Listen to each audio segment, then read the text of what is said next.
Feeling is the Secret, by Neville Goddard. This book is concerned with the art of realizing your desire. It gives you an account of the mechanism used in the production of the visible world. It is a small book, but not slight. There's a treasure in it, a clearly defined road to the realization of your dreams.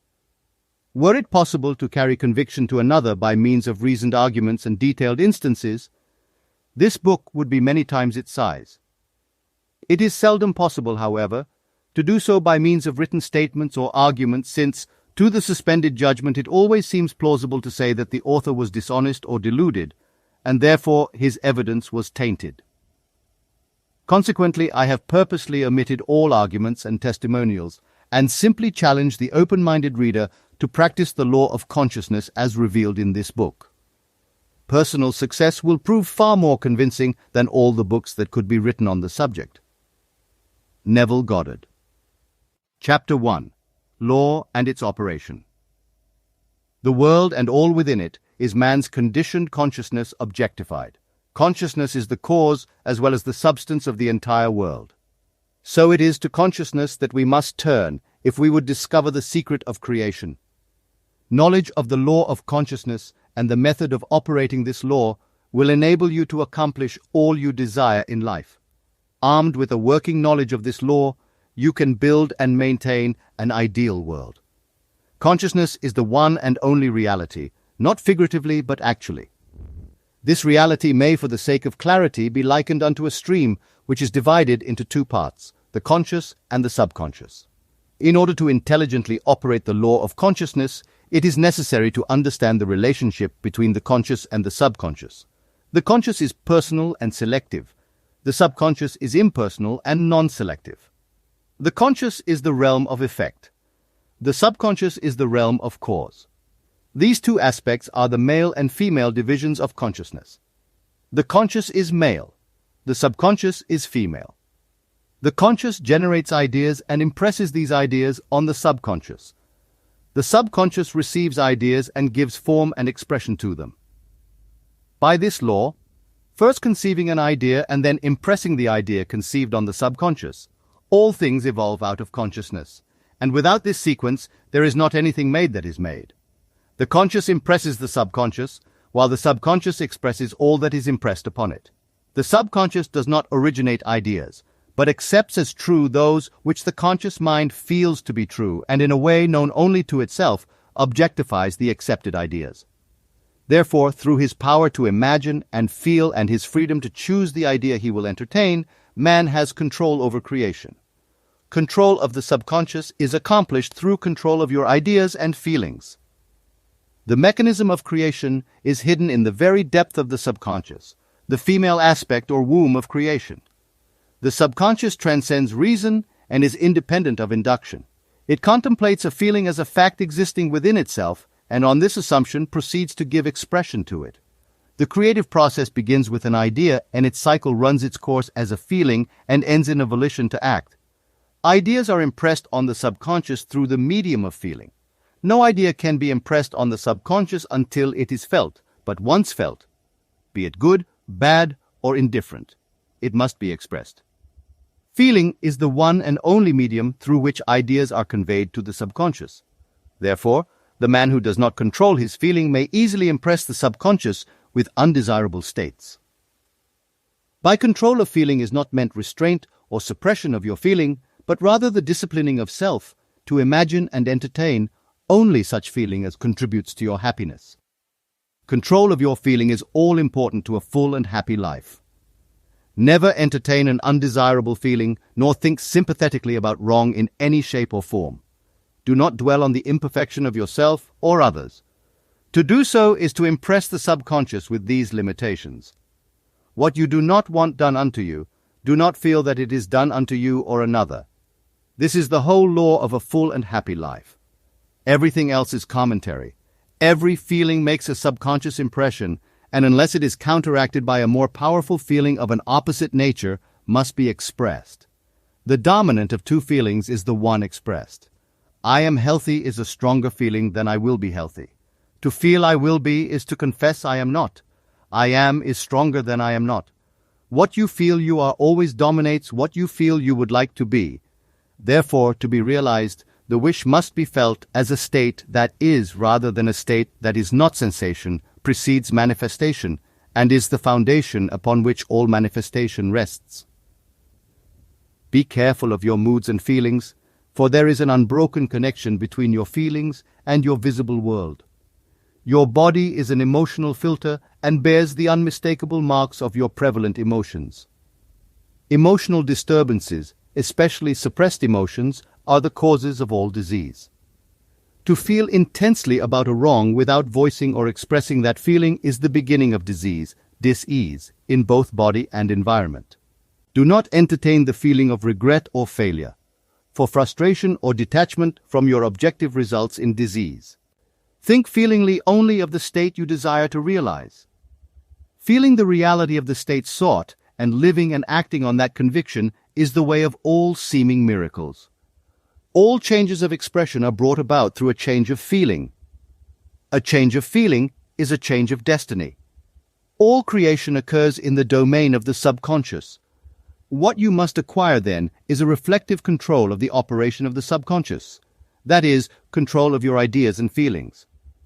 Chance or accident is not responsible for the things that happen to you, nor is predestined fate the author of your fortune or misfortune. Your subconscious impressions determine the conditions of your world. The subconscious is not selective. It is impersonal and no respecter of persons. The subconscious is not concerned with the truth or falsity of your feeling. It always accepts as true that which you feel to be true. Feeling is the assent of the subconscious to the truth of that which is declared to be true. Because of this quality of the subconscious, there is nothing impossible to man. Whatever the mind of man can conceive and feel as true, the subconscious can and must objectify. Your feelings create the pattern from which your world is fashioned, and a change of feeling is a change of pattern. The subconscious never fails to express that which has been impressed upon it. The moment it receives an impression, it begins to work out the ways of its expression. It accepts the feeling impressed upon it, your feeling, as a fact existing within itself, and immediately sets about to produce in the outer or objective world the exact likeness of that feeling. The subconscious never alters the accepted beliefs of man. It outpictures them to the last detail, whether or not they are beneficial. To impress the subconscious with the desirable state, you must assume the feeling that would be yours, had you already realized your wish. In defining your objective, you must be concerned only with the objective itself. The manner of expression or the difficulties involved are not to be considered by you.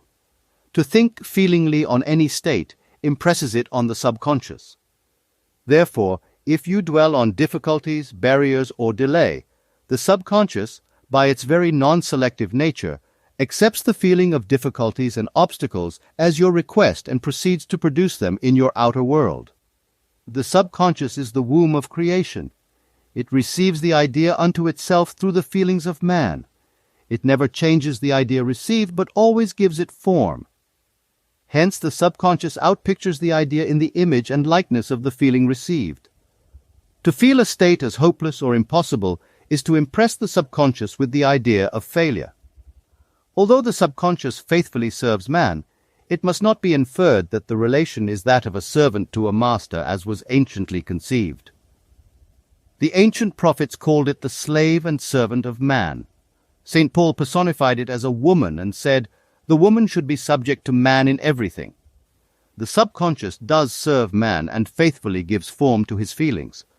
However, the subconscious has a distinct distaste for compulsion and responds to persuasion rather than to command.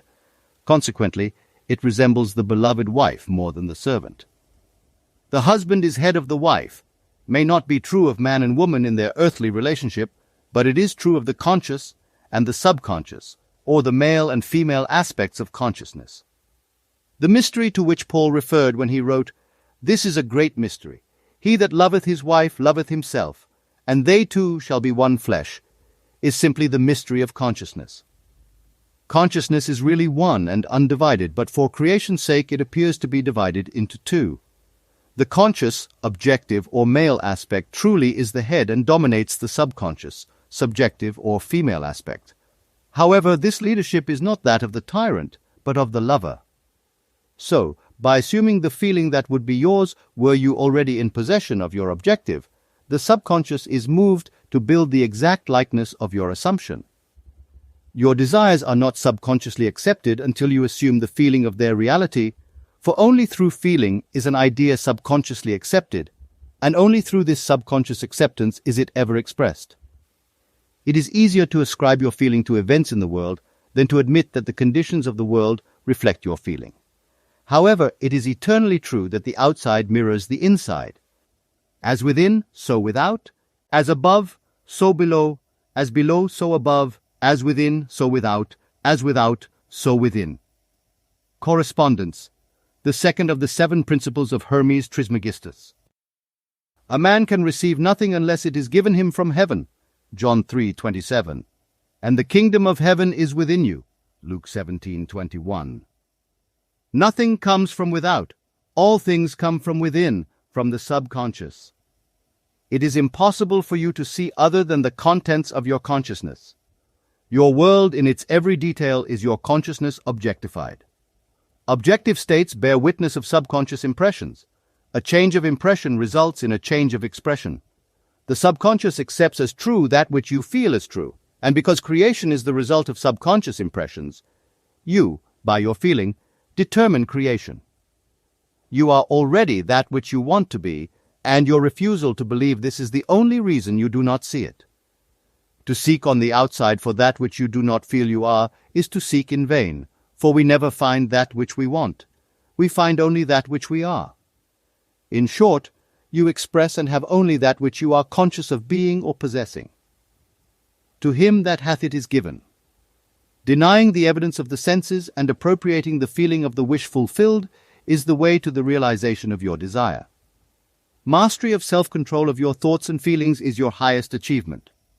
However, until perfect self-control is attained, so that in spite of appearances you feel all that you want to feel, you sleep and prayer to aid you in realizing your desired states. These are the 2 gateways into the subconscious. Chapter 2. Sleep. Sleep, the life that occupies 1/3 of our stay on earth, is the natural door into the subconscious. So it is with sleep that we are now concerned. The conscious 2/3 of our life on earth is measured by the degree of attention we give sleep. Our understanding of and delight in what sleep has to bestow will cause us, night after night, to set out for it, as though we were keeping an appointment with a lover. In a dream, in a vision of the night, when deep sleep falleth upon men, in slumbering upon the bed. Then he openeth the ears of men, and sealeth their instruction. Job 33. It is in sleep and in prayer, a state akin to sleep, that man enters the subconscious to make his impressions and receive his instructions. In these states, the conscious and subconscious are creatively joined.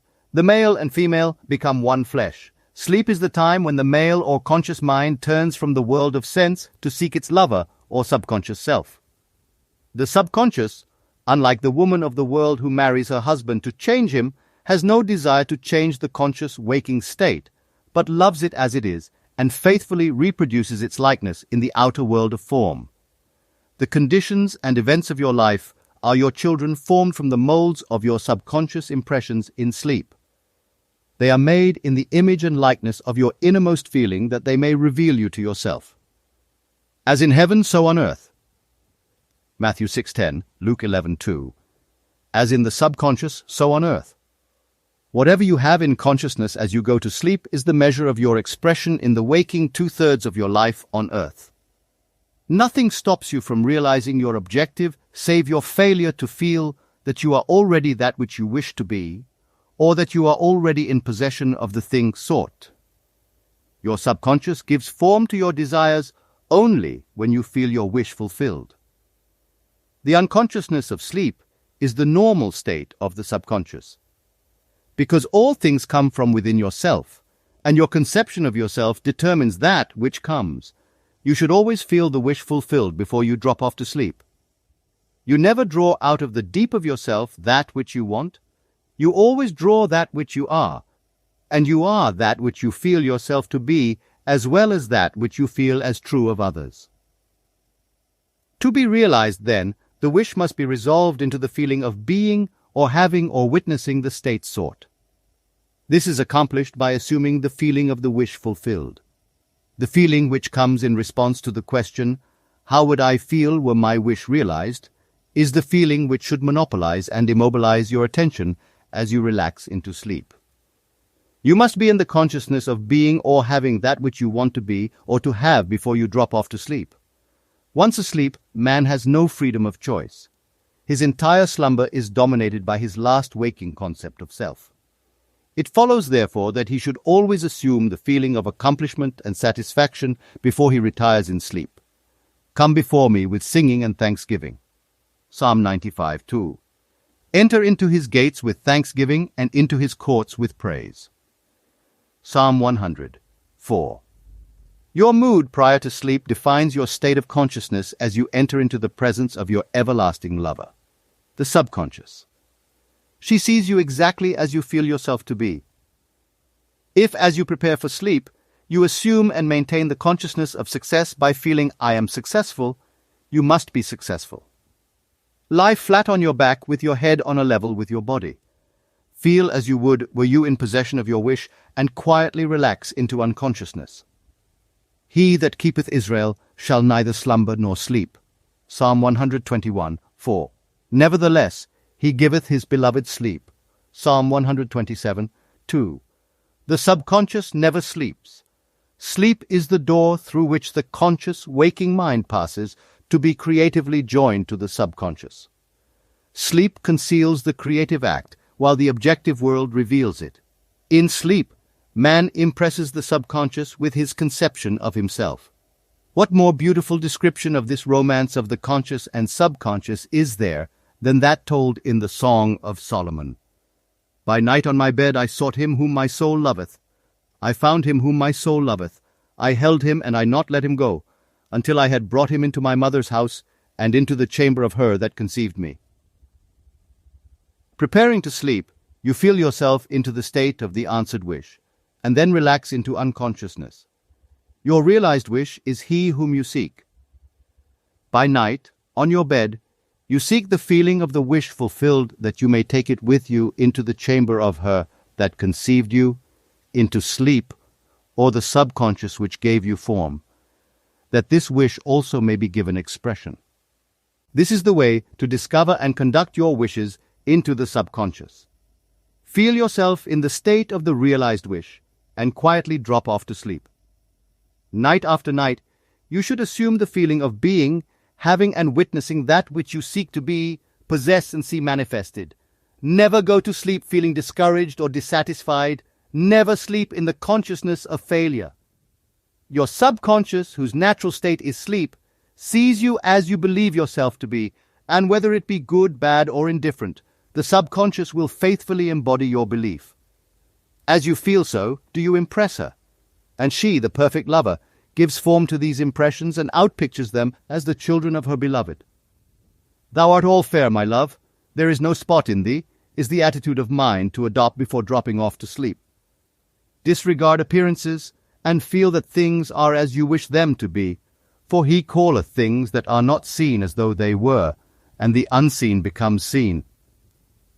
To assume the feeling of satisfaction is to call conditions into being which will mirror satisfaction. Signs follow, they do not precede. Proof that you are will follow the consciousness that you are. It will not precede it.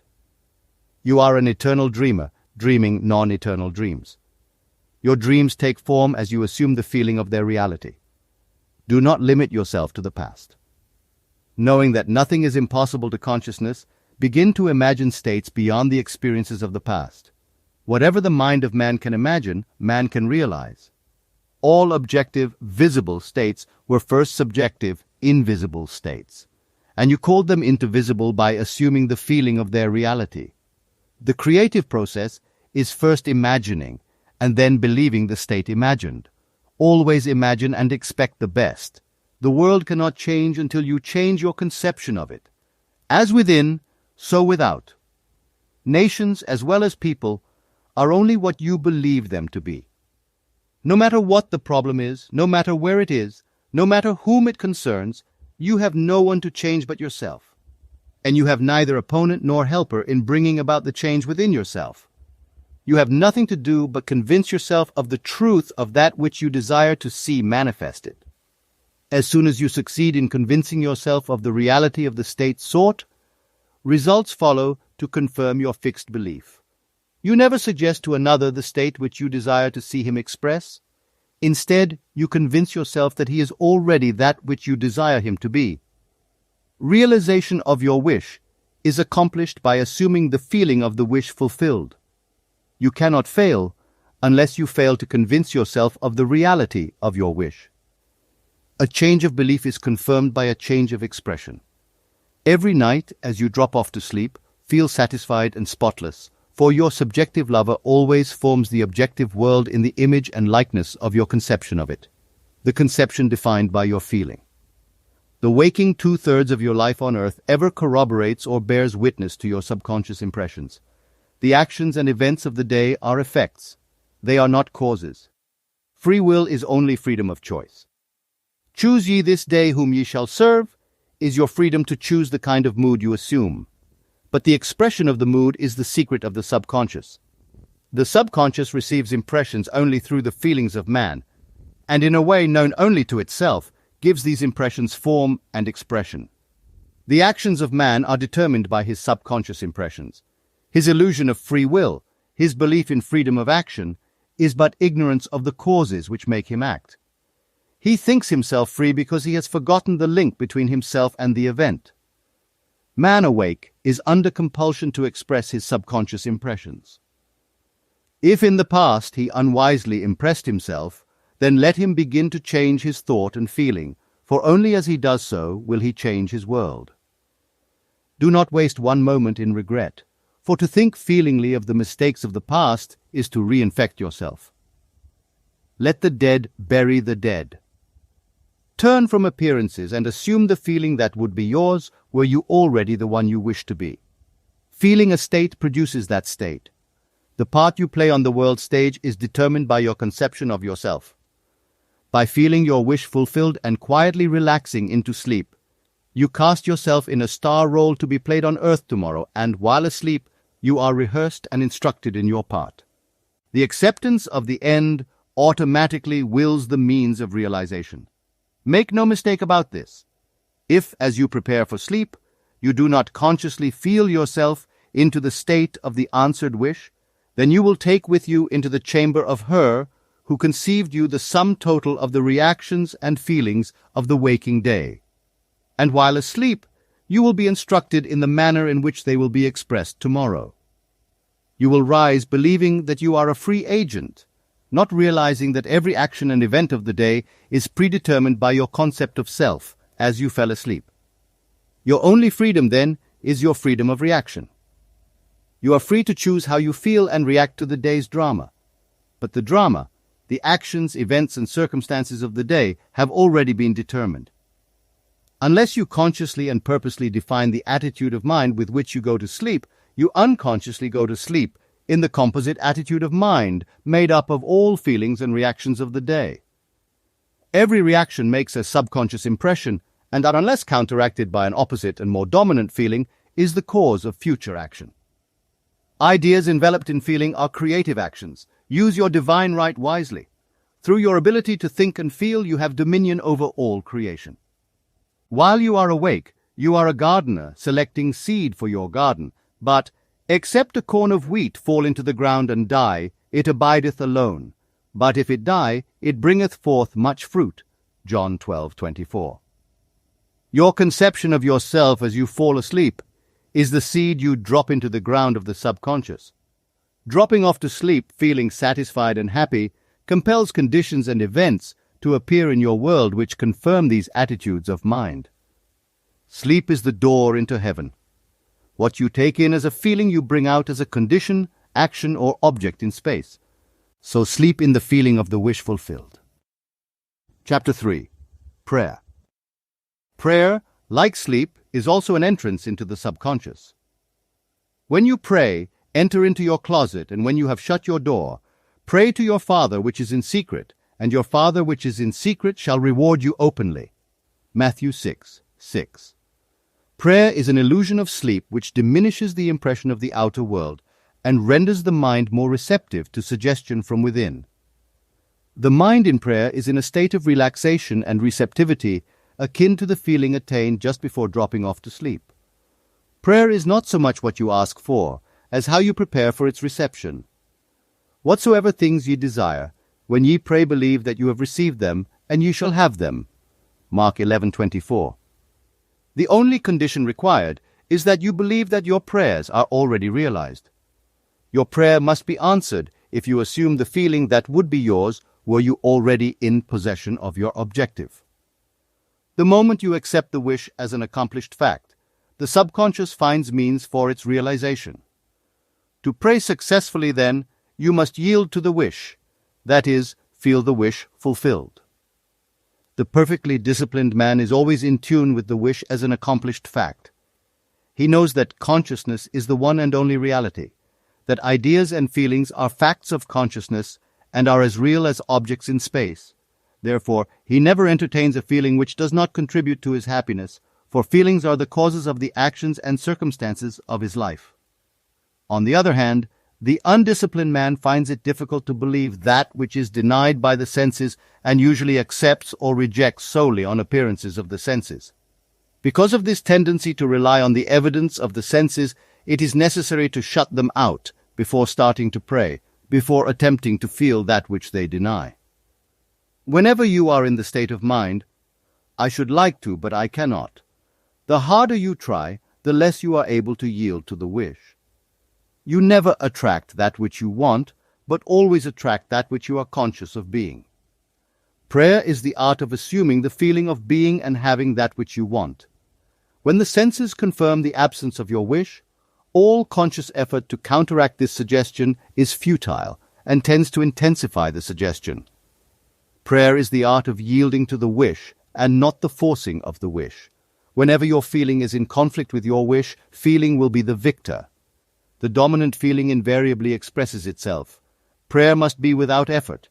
In attempting to fix an attitude of mind which is denied by the senses, effort is fatal. To yield successfully to the wish as an accomplished fact, you must create a passive state, a kind of reverie or meditative reflection similar to the feeling which precedes sleep. In such a relaxed state, the mind is turned from the objective world and easily senses the reality of a subjective state. It is a state in which you are conscious and quite able to move or open your eyes but have no desire to do so. An easy way to create this passive state is to relax in a comfortable chair or on a bed. If on a bed, lie flat on your back with your head on a level with your body, close the eyes and imagine that you are sleepy. Feel, I am sleepy, so very sleepy. In a little while, a faraway feeling, accompanied by a general lassitude and loss of all desire to move, envelops you. You feel a pleasant, comfortable rest and not inclined to alter your position, although under other circumstances you would not be at all comfortable. When this passive state is reached, imagine that you have realized your wish, not how it was realized, but simply the wish fulfilled. Imagine in picture form what you desire to achieve in life. Then feel yourself as having already achieved it. Thoughts produce tiny little speech movements which may be heard in the passive state of prayer as pronouncements from without. However, this degree of passivity is not essential to the realization of your prayers. All that is necessary is to create a passive state and feel the wish fulfilled. All you can possibly need or desire is already yours. You need no helper to give it to you. It is yours now.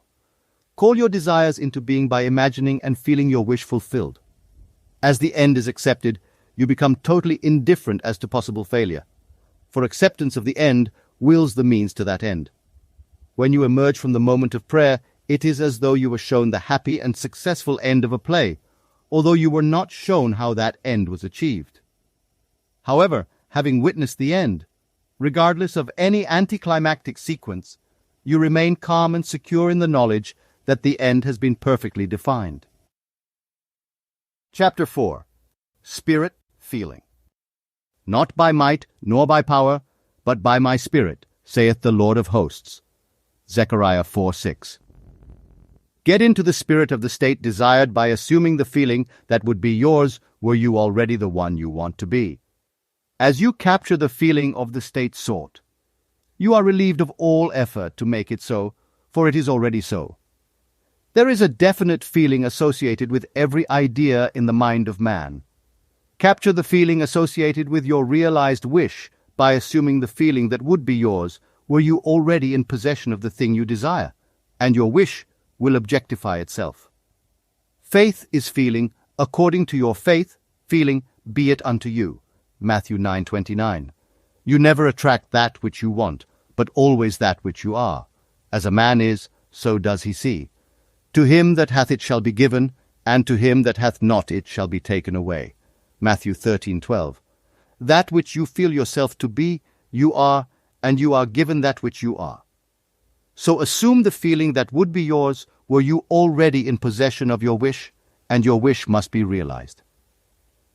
So God created man in his own image. In the image of God created he him. Genesis 1:27. Let this mind be in you which was also in Christ Jesus, who being in the form of God, thought it not robbery to be equal with God. Philippians 2:5-6. You are that which you believe yourself to be. Instead of believing in God or in Jesus, believe you are God or you are Jesus. He that believeth on me, the works that I do shall he do also. John 14:12. Should be, he that believes as I believe the works that I do, shall he do also. Jesus found it not strange to do the works of God, because he believed himself to be God. I and my Father are one. It is natural to do the works of the one you believe yourself to be. So live in the feeling of being the one you want to be and that you shall be. When a man believes in the value of the advice given him and applies it, he establishes within himself the reality of success. You've been listening to Feeling is the Secret by Neville Goddard. Thank you for listening to the Neville Daily podcast. Please subscribe for free at nevilledaily.com to receive future audiobooks, quotes, weekly inspiration, free lectures, and exclusive remastered audios from Neville Goddard. Head over to nevilledaily.com to join the free newsletter now. Thank you for listening, and may your heart's deepest desires manifest.